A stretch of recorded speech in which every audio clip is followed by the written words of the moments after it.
Alors bonjour à tous, je m'appelle Claire, je suis photographe de portrait mode, plus particulièrement dans la photo extérieure et studio et en intérieur. Aujourd'hui, je vais vous parler plus particulièrement de la mode, donc entre créateurs et influenceurs photographes, les nouveaux récits de la mode. Donc comme je vous ai dit, moi ça fait 14 ans que je fais de la photo de mon côté. J'ai des jobs de temps en temps, mais c'est pas mon métier à temps plein. Hem, pour repasser au niveau de la Fashion Week, j'ai fait plus de 40 défilés jusque-là. J'ai commencé en 2019, hem je suis tombée sur un défilé de mode par hasard. J'avais mon appareil photo sur moi ce jour-là et donc j'ai eu l'occasion de prendre en photo par hasard des mannequins, des stars et c'est là que tout a commencé pour ma passion, pour la mode. Faut savoir que la photo n'est pas prédéfinie. On est toujours en recherche polyvalente, de faire mieux, de faire différemment, de faire en sorte que nos photos soient complémentaires. Hem, Petit aparté, c'est ma première conférence, donc si je suis pas très à l'aise et que j'ai des notes, c'est totalement normal. Hem Le but pour moi, pour la Fashion Week, c'est d'augmenter la visibilité de mon contenu, qui n'est pas forcément le cas quand vous prenez des photos en projet personnel, de votre côté. La Fashion Week, c'est un moyen pour vous de, faire voir vos photos au plus grand nombre, donc augmenter votre visibilité et votre communauté. Parce que la communauté de la Fashion Week, ce sera principalement des fans des personnalités que vous allez prendre en photo ou des personnes qui sont juste admiratives du type de contenu que vous proposez parce qu'il est unique par la retouche, par la prise de vue. Là, on va un peu se concentrer sur ce qu'est la Fashion Week avant de passer à comment bien s'y préparer. La Fashion Week, elle est condensée en 2 saisons, donc vous avez printemps-été, automne-hiver. De là, on découle la partie femmes, hommes et haute couture et ça tourne dans plusieurs villes. Vous allez avoir Paris, Londres, Milan et New York. Maintenant, avec le temps, vous avez Copenhague aussi qui vient beaucoup pour ses nombreux défilés et qui sont invités à la Fashion Week. Vous allez avoir notamment les clients récurrents, donc les dits VIP. C'est des gens qui ont beaucoup investi dans la marque, qui ont acheté beaucoup de vêtements. Eux sont invités au défilé. Également, vous allez avoir les égéries, les ambassadeurs, les directeurs artistiques, et la presse. C'est des gens qui vont publier les nouvelles tendances qui arrivent, qui sont proposées par les créateurs, qui vont commenter. Le but, c'est vraiment de faire un peu un panneau publicitaire pour ces marques. Donc comme je vous disais, je participe à la Fashion Week depuis 2019. J'ai pu observer une évolution, du nombre de personnes qui s'y trouvaient. En 2019, il y avait quand même beaucoup de moins de personnes.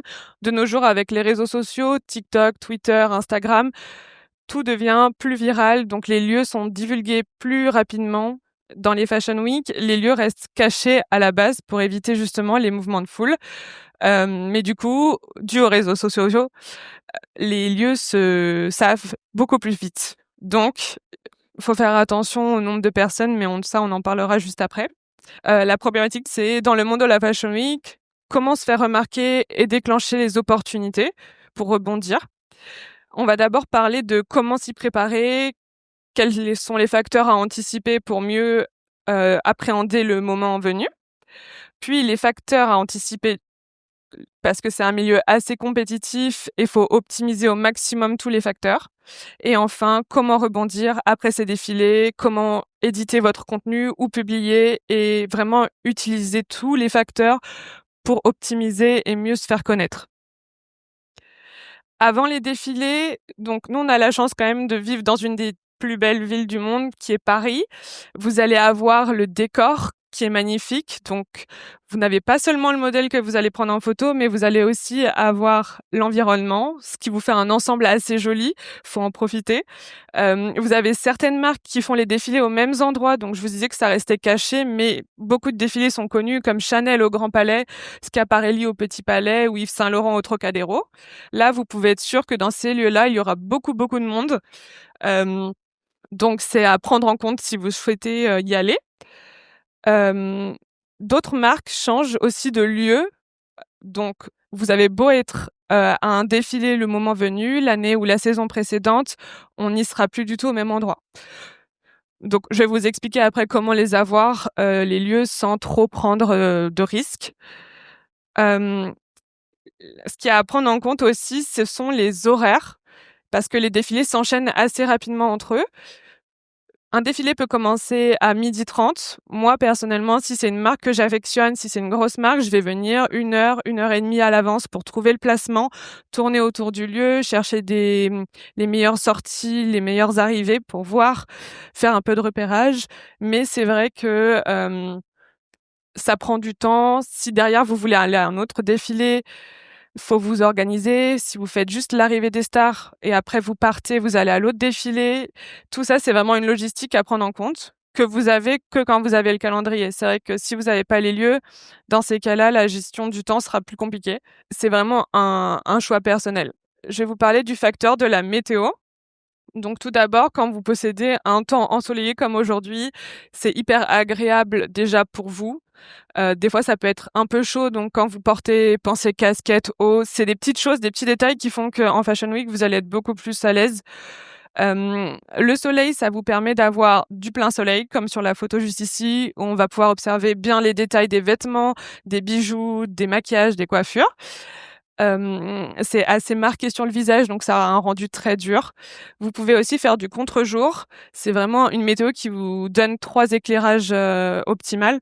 Donc contre-jour, ça donne un rendu plus romantique, plus onirique, plus doux. Ça presque coupe l'instant de la Fashion Week et fait comme si c'était un projet personnel. Et vous avez le mi-ombre, mi-soleil qui est, un peu compliqué pour ma personne, mais dans le sens où si vous avez beaucoup d'éléments, vous n'arrivez pas à isoler le modèle et que vous avez l'ensemble des personnes qui sont éclairées mi-ombre, mi au soleil, c'est difficile de lecture. C'est pas quelque chose que moi j'aime personnellement et en retouche derrière, à traiter, c'est plus compliqué que si vous avez, par exemple, le fond foncé et la personne bien éclairée à l'avant. Ensuite, au niveau du temps de la pluie, heu ça peut paraître pénible. Donc en Fashion Week, ça peut décourager beaucoup de personnes. L'idée d'aller à un défilé sous la pluie, moi, je l'affectionne aussi parce que ça rend ça plus unique. La pluie apporte un charme, un côté un peu dramatique qui est très beau à voir.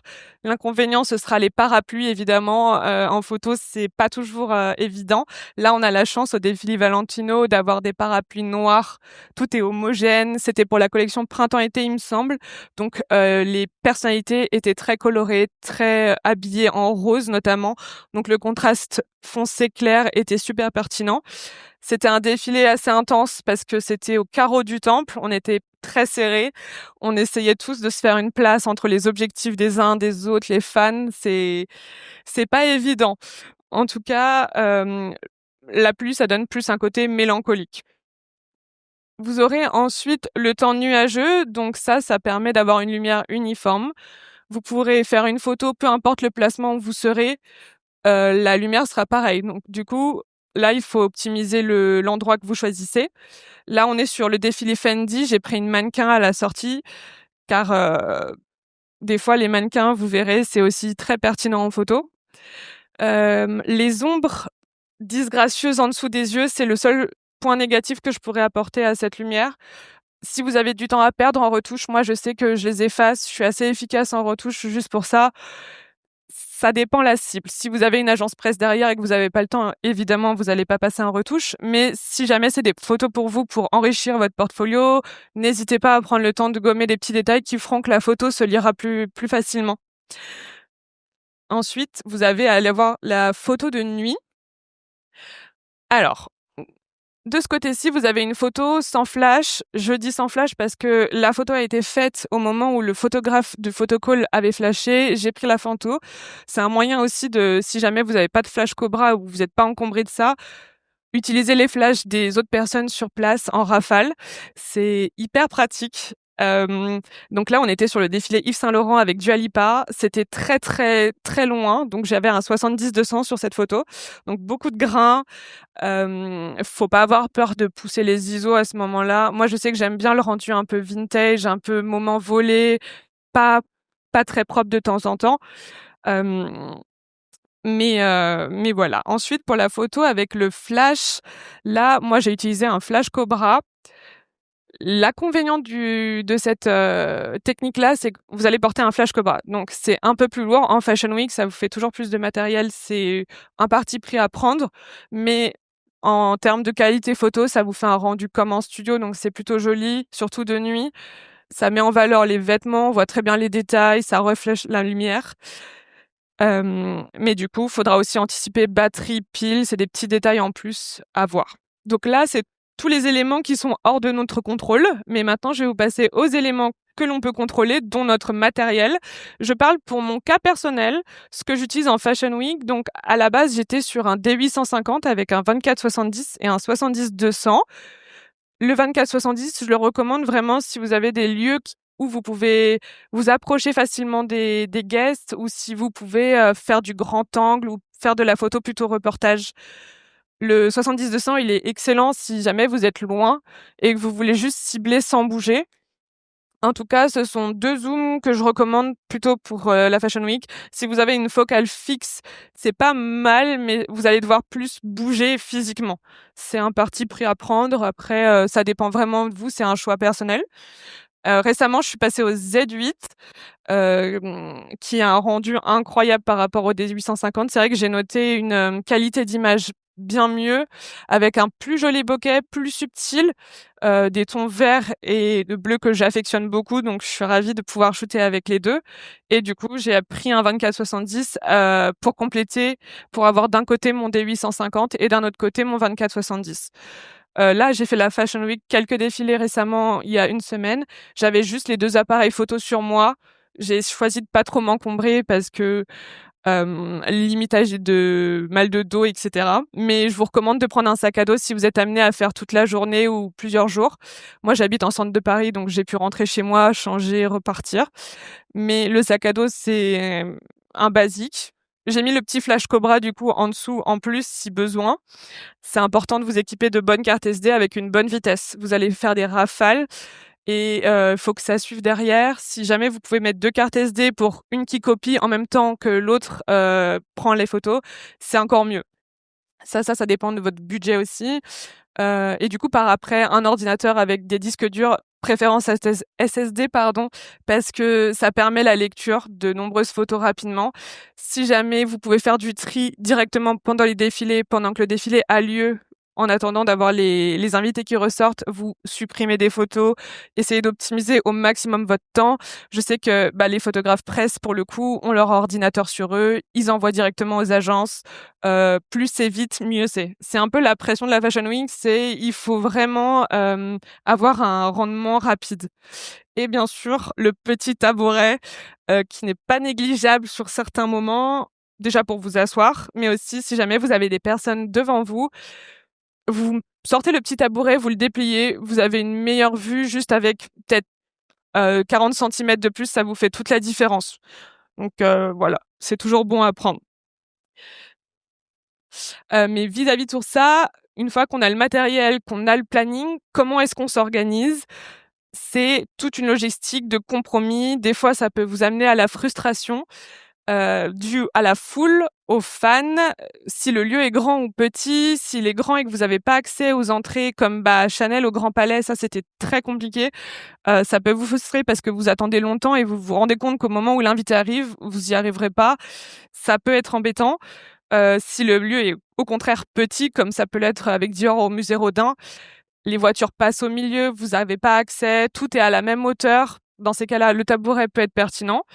Et les stars qui ne prennent pas le temps de poser, notamment quand il pleut ou quand il fait froid, quand on est en hiver. Donc tous ces petits facteurs, faut vraiment prendre du recul et en tirer le meilleur à chaque fois que vous allez sur des défilés. Moi, quand je peux pas avoir des personnes, je vais venir chercher des détails sur des guests, sur des clients, et au final, je repars toujours avec au moins une trentaine de photos pertinentes. Pendant les défilés, il faut savoir improviser de ce fait, sur son placement, sur son cadrage. Typiquement, vous allez avoir la photo juste ici, au Palais éphémère, au défilé Chanel. On était tous à la même hauteur. J'avais mon tabouret et devant les taxis, venaient déposer ou prenaient les clients, et derrière vous aviez l'entrée. Donc moi, j'ai attendu que le taxi ouvre, que Usher avance. J'ai pas eu sa tête malheureusement, mais j'ai réussi à au moins cadrer les détails de sa veste et de son collier et j'ai trouvé la photo plus originale que si ça avait été juste une photo, en cadrage reportage que je vais vous montrer juste après. Pareil au défilé, Louis Vuitton juste là-bas, c'est très dur le défilé Louis Vuitton, beaucoup de gros invités, donc beaucoup de fans, beaucoup de foule.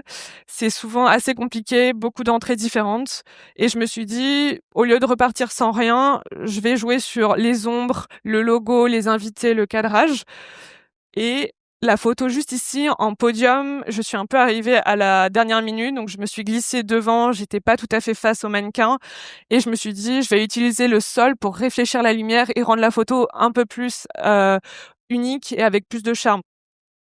Ici, pareil, j'avais pas très envie de me déplacer honnêtement parce qu'il y a aussi beaucoup de paresse qui peut arriver.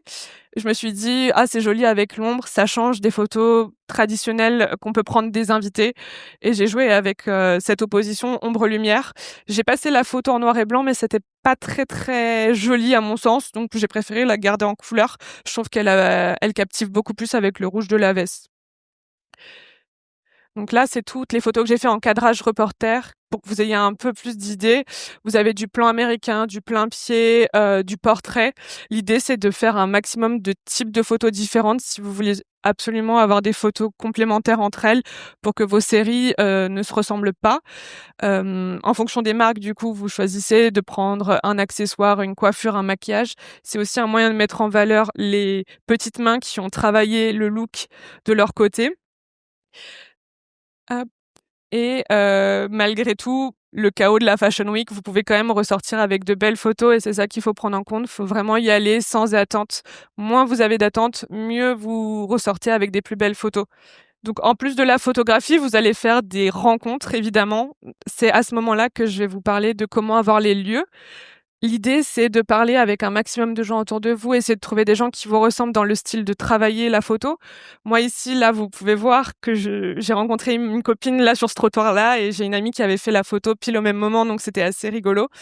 Mais il y a énormément de gens comme vous pouvez le voir. Là, c'était Hermès, tout à gauche et donc pareil, là, j'avais gants, lunettes. C'est des conditions climatiques aussi qui parfois sont pas évidentes quand vous faites des photos et que vous attendez pendant des heures. Parce que c'est vraiment, sur 4 heures, c'est 4 heures à attendre pour 30 minutes et 30 minutes de photos d'arrivée et de sortie des invités.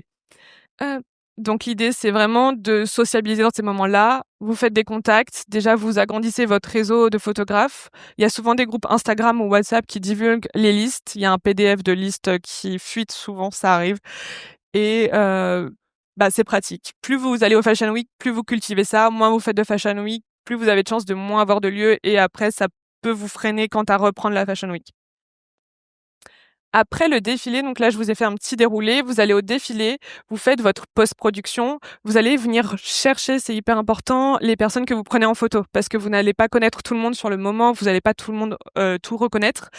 Moi, je me sers souvent de la banque d'images Getty, je tape le nom du défilé et eux, ils ont principalement les noms, assez rapidement et après vous allez venir faire la publication. La post-prod, c'est aussi une étape cruciale parce que c'est un moment où c'est là que vous pouvez dégager l'identité de votre photo. Typiquement, là, j'avais pas mal sous-exposé pour garder au maximum en qualité d'image. Vous avez le avant-après de pareil, le défilé Fendi où le temps était un peu gris, pluvieux. L'idée, c'est de mon côté, d'avoir une retouche plutôt légère pour que les photos restent intemporelles avec le temps.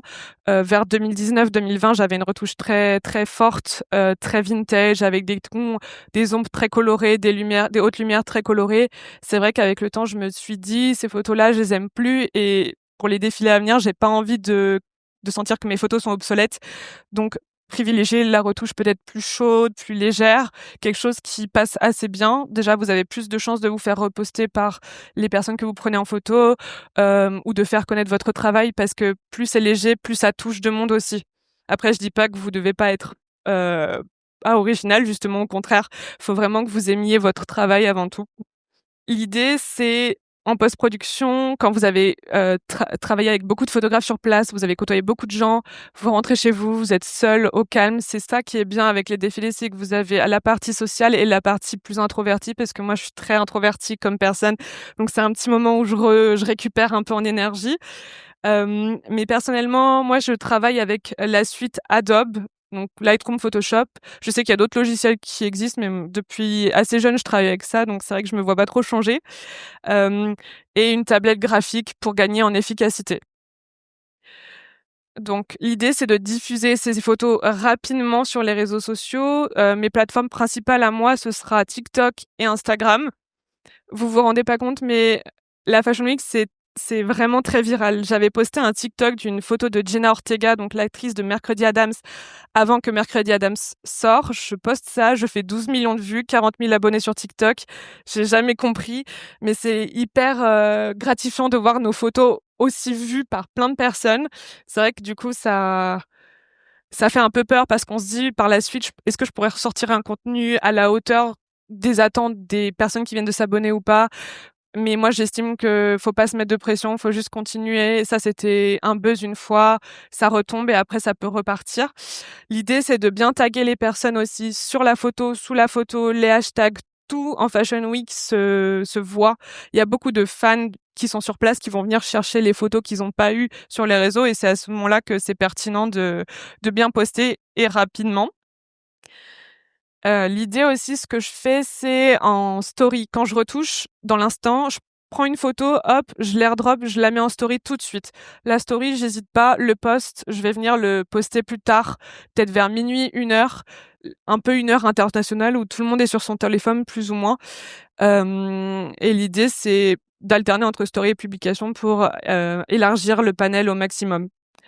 Donc la Fashion Week, ça permet de toucher plus de personnes, les gens vont s'abonner, ça augmente la visibilité, par définition. Ça vous construit aussi un portfolio solide. J'ai jamais eu autant de photos facilement que depuis que je fais la Fashion Week. J'ai l'habitude de faire des projets avec des stylistes, des maquilleuses et c'est vrai que d'avoir tout sur un plateau comme ça dans la rue, ça allège en travail, on va dire. Et c'est agréable parce qu'on peut rencontrer des nouveaux maquilleurs, des stylistes, même de stars qui viennent, reprendre les photos et c'est super intéressant pour le carnet de contacts.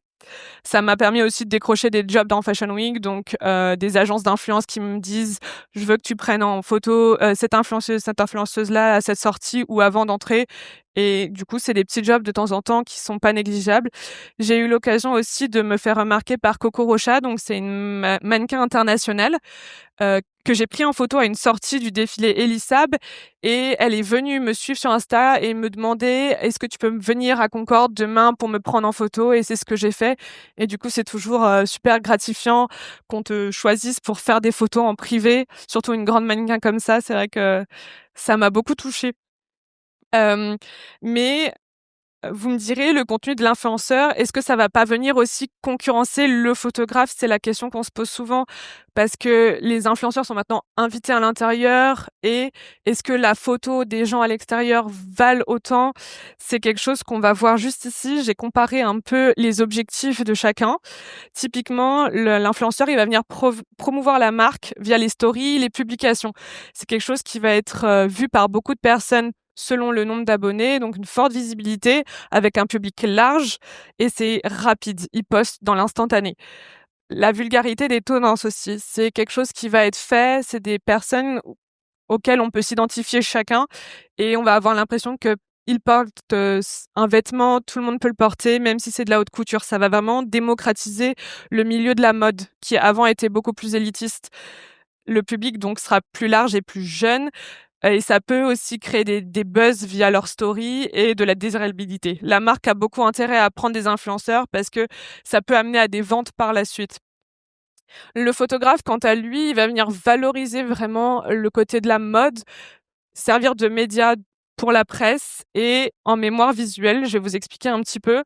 L'idée, c'est de retranscrire les détails, l'ambiance. Là, je vous parle d'un défilé à l'intérieur et de venir, vraiment apporter l'atmosphère qui se dégage pendant un défilé prendre le temps de, par exemple, au défilé Chanel, il y avait eu plein de planètes. Grâce aux belles photos des photographes, on a pu se rendre compte de comment c'était réellement. C'est vrai qu'en basse lumière, peut-être qu'en story, c'est moins évident de voir. Les photos du photographe seront aussi une référence pour la presse puisqu'ils vont aller en banque d'images et c'est de là que les magazines vont venir acheter les photos, que ça soit presse écrite, presse digitale. Donc c'est tout à leur intérêt de faire des belles photos. Et la marque qui embauche le photographe va venir poster ses photos sur les réseaux sociaux de la marque.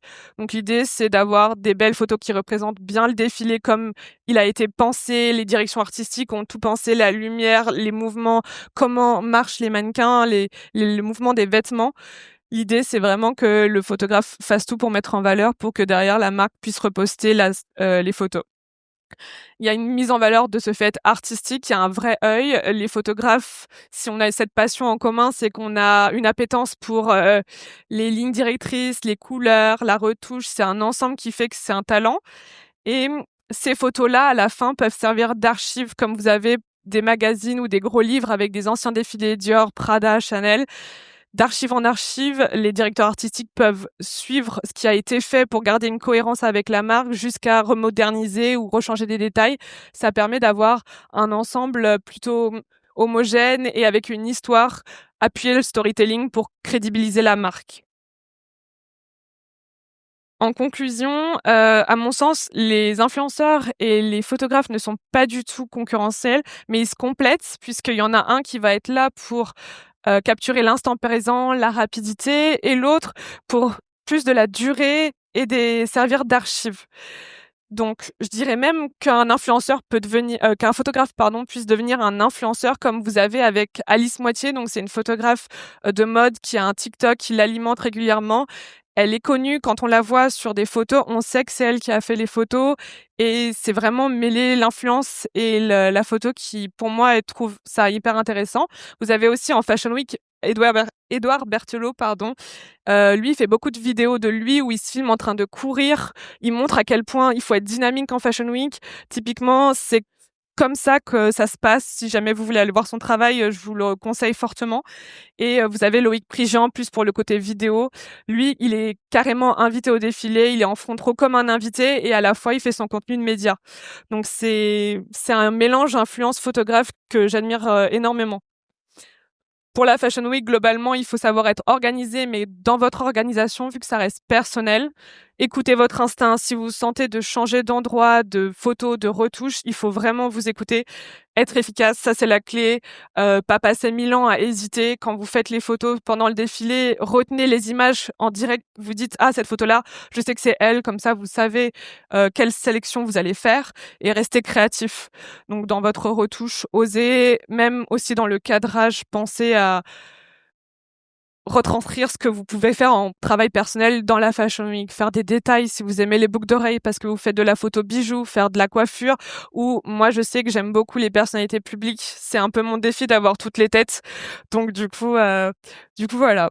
Je sais pas si vous avez des questions jusque-là. Je crois que déjà on peut l'applaudir très très fort parce que c'est sa première conférence et je trouve qu'elle a vachement assuré pour une première.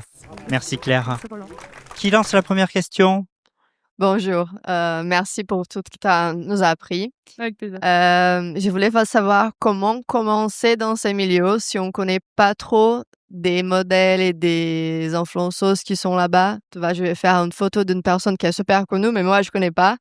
Donc, comment découvrir qui est la personne Je te recommande d'aller directement sur les défilés où les lieux sont connus, pour sûr. De quoi? Comment savoir les lieux? Bah, Chanel, c'est Grand Palais, je te les donne. C'est Grand Palais. Schiaparelli, c'est Petit Palais. Là, tu peux être sûr qu'il y a très peu de fans vu que c'est des horaires souvent le matin tôt en semaine. Prends un tabouret parce qu'il y a beaucoup de photographes au même niveau, mais t'as les escaliers, la Star Pose, t'as des photos magnifiques, 100% sûres. Oui, bonjour. C'est sur la liste. Je sais qu'il y a une liste qui circule. Oui, où est-ce qu'on peut se la procurer? Parce que C'est tout le problème. Il faut oui, venir voilà, sur oui. un défilé, essayer de parler aux personnes, Ah, mais essayer de socialiser. J'ai Parler connu un aux chauffeurs photographe, de taxi, il des n'a fois. pas voulu me donner la liste là. Là, il y a pas. Ça vient la Ah oui? veille des fois. La veille à minuit. Ah oui? Ouais. c'est vraiment hyper aléatoire. Je sais Ouais, pas qui l'a fait sortir, mais ça sort. Merci de votre Merci fidélité. beaucoup. À très bientôt.